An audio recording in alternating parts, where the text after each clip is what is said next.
ओम शांति। आज की मुरली है 22 मार्च 2025 की। सभी मुख्य पॉइंट के साथ देखेंगे आज की मुरली की हेडिंग। बाबा ने कहा, मीठे बच्चे, तुम्हें नशा चाहिए कि हमारा पारलौकिक बाप वंडर ऑफ द वर्ल्ड अर्थात स्वर्ग बनाता, जिसके हम मालिक बनते हैं। आज की मुरली से प्रश्न है। बाबा ने कहा, बाप के संग से तुम्हें क्या क्या प्राप्तियां होती हैं? उत्तर है, बाप के संग से हम मुक्ति जीवन मुक्ति के अधिकारी बन जाते हैं।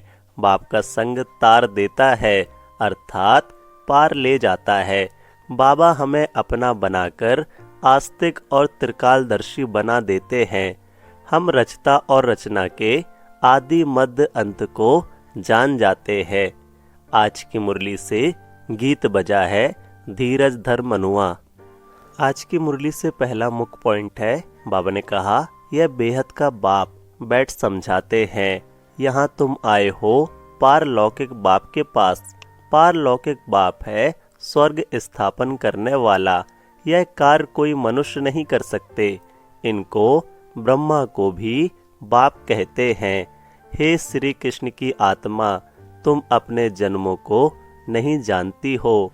तुम श्री कृष्ण थे तो सतो प्रधान थे, फिर 84 जन्म लेते, अभी तुम तमो प्रधान बने हो। भिन्न भिन्न नाम तुम्हारे पड़े हैं, अभी तुम्हारा नाम ब्रह्मा रखा है। ब्रह्मा सो विष्णु व श्री कृष्ण बनेगा, बात एक ही है। ब्रह्मा सो विष्णु, विष्णु सो ब्रह्मा। ब्रह्मा मुख वंशावली ब्राह्मण सो फिर देवता बनते हैं, फिर वही देवी देवता फिर शूद्र बनते हैं। मुरली से दूसरा मुख्य पॉइंट है। बाबा ने कहा, धनवान धन के नशे में बहुत खुश रहते हैं ना। यहाँ भगवान के बच्चे बने हो तो भी इतनी खुशी में नहीं रहते। समझते नहीं, पत्थर बुद्धि है ना। तकदीर में नहीं है तो ज्ञान की धारणा कर नहीं सकते। अब बाप तुमको मंदिर लायक बना रहे हैं, परंतु माया का संग भी कम नहीं है। गाया हुआ है संग तारे कुसंग बोरे। बाप का संग तुमको मुक्ति जीवन मुक्ति में ले जाता है, फिर रावण का कुसंग तुमको दुर्गति में ले जाता है। 5 विकारों का संग हो जाता है ना। मुरली से तीसरा मुख्य पॉइंट है। बाबा ने कहा, बाप की यथार्थ महिमा तुम बच्चे ही जानते हो। मनुष्य तो न बाप को जानते न बाप की महिमा को जानते हैं। तुम जानते हो वह प्यार का सागर है। बाप तुम बच्चों को इतना ज्ञान सुनाते हैं, यही उनका प्यार है। टीचर स्टूडेंट को पढ़ाते हैं तो स्टूडेंट क्या से क्या बन जाते हैं। तुम बच्चों को भी बाप जैसा प्यार का सागर बनना है। प्यार से कोई को भी समझाना है। बाप कहते हैं, तुम भी एक दो को प्यार करो। नंबर 1 प्यार है, बाप का परिचय दो। तुम गुप्त दान करते हो। एक दो के लिए घृणा भी नहीं रहनी चाहिए, नहीं तो तुमको भी डंडे खाने पड़ेंगे। किसी का तिरस्कार करेंगे तो डंडे खाएंगे। कभी भी किसी से नफरत नहीं रखो, तिरस्कार नहीं करो। मुरली से चौथा मुख्य पॉइंट है, ध्यान से सुनेंगे। बाबा ने कहा, बाप डायरेक्शन देते रहते हैं। मीठे बच्चे, रहमदिल बन। जो बेचारी दुखी आत्माएं हैं, उन दुखी आत्माओं को सुखी बनाओ। उन्हें पत्र लिखना चाहिए शॉर्ट में। बाप कहते हैं, मुझे याद करो और वर्षे को याद करो। एक शिव बाबा की ही महिमा है। मनुष्यों को बाप की महिमा का भी पता नहीं है। हिंदी में भी चिट्ठी लिख सकते हो। सर्विस करने का भी बच्चों को हौसला चाहिए। बहुत हैं जो आप घात करने बैठ जाते हैं, उन्हें भी तुम समझा सकते हो कि जीव घात महापाप है। अभी तुम बच्चों को श्रीमत देने वाला है शिव बाबा। वह है श्री श्री शिव बाबा। मुरली से 5वां मुख्य पॉइंट है। बाबा ने कहा, श्री श्री तो वह एक ही है। वह कभी चक्र में आते नहीं हैं। बाकी तुमको श्री का टाइटल मिलता है। आजकल तो सबको श्री का टाइटल देते रहते हैं। कहाँ वह निर्विकारी, कहाँ यह विकारी। रात दिन का फर्क है। बाप रोज समझाते रहते हैं, एक तो देही अभिमानी बनो और सबको पैगाम पहुंचाओ। पैगंबर के बच्चे तुम भी हो। सर्व का सद्गति दाता एक ही है। बाकी धर्म स्थापक को गुरु थोड़े ही कहेंगे, सद्गति करने वाला है ही एक। छठा मुख्य पॉइंट है मातेश्वरी जी के अनमोल महावाक्य। मम्मा ने कहा, ज्ञानी तू आत्मा बच्चों की भूल होने से 100 गुना दंड।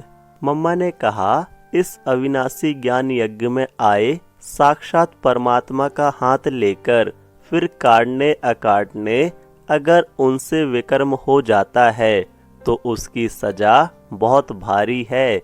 जैसे ज्ञान लेने से उनको 100 गुना फायदा है, वैसे ज्ञान लेते कोई भूल हो जाती है तो फिर 100 गुना दंड भी है। इसलिए बहुत खबरदारी रखनी है। भूल करते रहेंगे तो कमजोर पड़ते रहेंगे। इसलिए छोटी बड़ी भूल को पकड़ते रहो। आइंदे के लिए अर्थात आगे के लिए परीक्षण कर चलते चलो। देखो, जैसे समझदार बड़ा आदमी बुरा काम करता है तो उनके लिए बड़ी सजा है, और जो नीचे गिरा हुआ आदमी है कुछ बुरा काम करता है तो उनके लिए इतनी सजा नहीं है। अब तुम भी परमात्मा के बच्चे कहलाते हो तो इतने ही तुमको दैवी गुण धारण करने हैं। सच्चे बाप के पास आते हो तो सच्चा होकर रहना है। मुरली से 7वां मुख्य पॉइंट। मम्मा ने दूसरी बात सुनाई। लोग कहते हैं परमात्मा जानी जाननहार है।